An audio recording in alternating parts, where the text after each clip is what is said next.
and welcome to Enhancing Education Through the Foundation. I'm Vicki Quisenberry. I'm the Executive Director of the Foundation for Davis County Public Schools. And my guest today is Matt Robbins. Matt, thank you for being here today. I just call you the district numbers guy. I know you have a title that's probably a little bit more professional sounding than that. What do you do? Well, I do.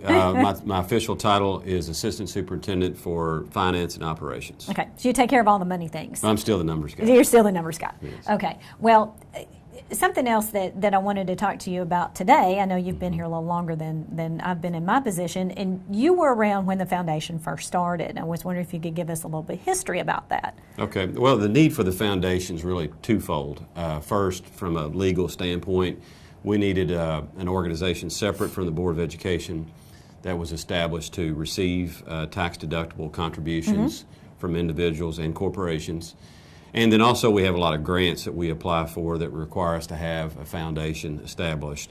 So that was the one reason for that. The second reason would be that we really needed to try to address several of the needs that we have in our school district. And the foundation is really the only vehicle that really made sense for us to try to raise funds to meet current and future needs of the school district. Okay, well, that kind of leads us a little bit into budgets, and I know there have been a lot of things in the news lately, and I mean for quite a few years back now, talking about how funding has been pretty much just axed. Yes. So how does that impact our children? How does it impact the district? Okay. Well, to kind of give you, again, a little bit of a history lesson with this, in fiscal 2008 and 2009, the Great Recession hit, and with that, school districts, not only in Kentucky but across the state, were negatively impacted with funding because state revenues were down significantly.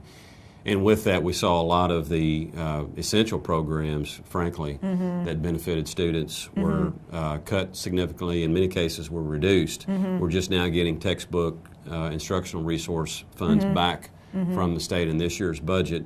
So there is some brighter news there to share than the negativity that was cast several years ago.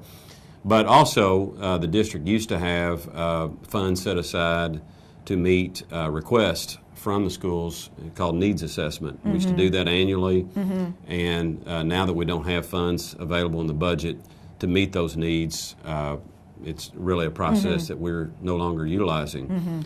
But the needs haven't gone away. Right. They haven't left. And so the foundation really has been very important to us as a vehicle set up for us to still collect needs from teachers, to do some things that are outside the box creativity-wise. And the foundation's been there to try to look at those needs, not address all of them, but as many as possible. Well, at some point we would like to be able to address all of them. Same of course, here. we hope the government comes through with some funding, but we're not going to hang our hat on that one either. So That's right. And I know you mentioned something about grants, and this is kind of something that we work together in that the district applies for some grants, and our grant writing committee with the foundation also applies for maybe some more of the private corporation and their foundation grants. So this we kind of work hand in hand and in hopes of bringing more funds into the schools. I know, for instance, our First Generation Scholars Program has gotten grants from Old National Bank and U.S. Bank here just recently, and those are things that we try to build into the college and career readiness as far as that goes. So tell me a little bit about of course, to me, as a parent and a citizen, it's a little disturbing to know that education is still not being funded like it was several years ago, and you see the technological needs in our schools just exploding. How does that affect our kids in our classrooms? Well, talking about college and career readiness, one of the, I think the neatest, maybe not the neatest, but one of the neat initiatives of the foundation is the First Scholars Program. You referred to that with the contributions from the two local banks here recently. The mandates from the state in terms of what our children are able to do has not gone away any. Right. At the same time, the money has declined. And that being college and career readiness. Well, uniquely, we were able to take the needs of the school district as it pertains to college and career readiness and spawned a program called First Scholars, that First Generation Scholars, that's enabled young students from families that have not had anyone go to college this is providing that kind of support and effort to make that happen. So we're thrilled that we're able to do this matching. Right. We bring the needs, collect the needs, sit down, we have a good conversation together about how we might meet those, and all of a sudden an idea like First Generation is spawned from that. Right. And the exciting thing to me, I know you and I both like to work puzzles. You work number puzzles, I work people puzzles. And together we're able to put together these partnerships in which not only do our business partners financially invest in our students, they also invest in a mentorship type relationship and work with these children. You can never have too many people behind you. You can never have too many people in support of you. So that's one thing that's really exciting to me about this First Generation Scholars Program is the mentorship that we're able to build with our business community in addition to their financial support, which is extremely important knowing that educational funding has been cut. Now we hope that at some point that will be reinstated. But we're willing to deal through the foundation. And we can't wait for that. We can't wait. Yeah, No, our we certainly can't impatience wait. shows itself, and the broader thing is that our students become the employees of tomorrow, and I think that's what our business community, they get that and they understand that. Right, and I know when I was talking to Mr. Jenkins and Mr. May from our scholars partners, that's what they were interested in. We need to build our client base. We need to build our employee base, and that's why they were very interested in becoming mentor and financial sponsors of the district.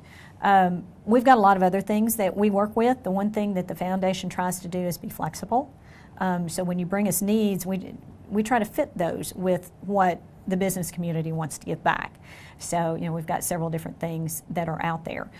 We're very excited about, for instance, our Kids on Campus program. We've got a career, kind of a job program that we're going to be discussing pretty soon. Yes. Very excited about that.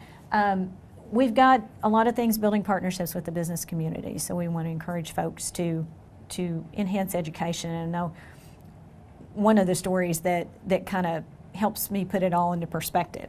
You and I both will retire someday. It's getting closer and closer as we get there.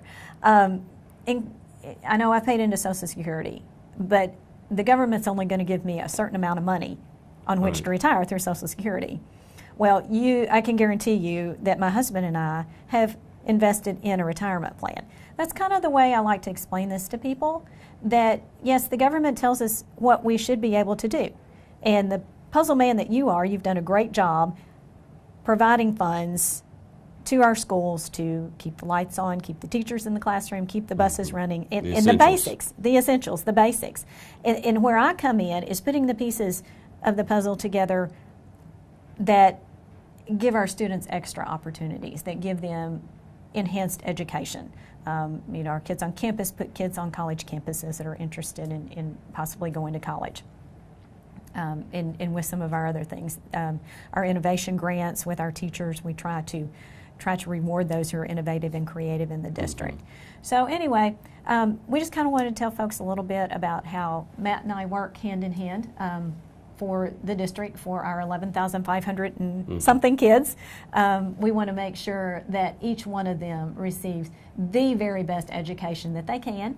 Right now that's not being funded by traditional means, so we are having to ask our community to invest in our children, invest in your future employees, invest in your future clients.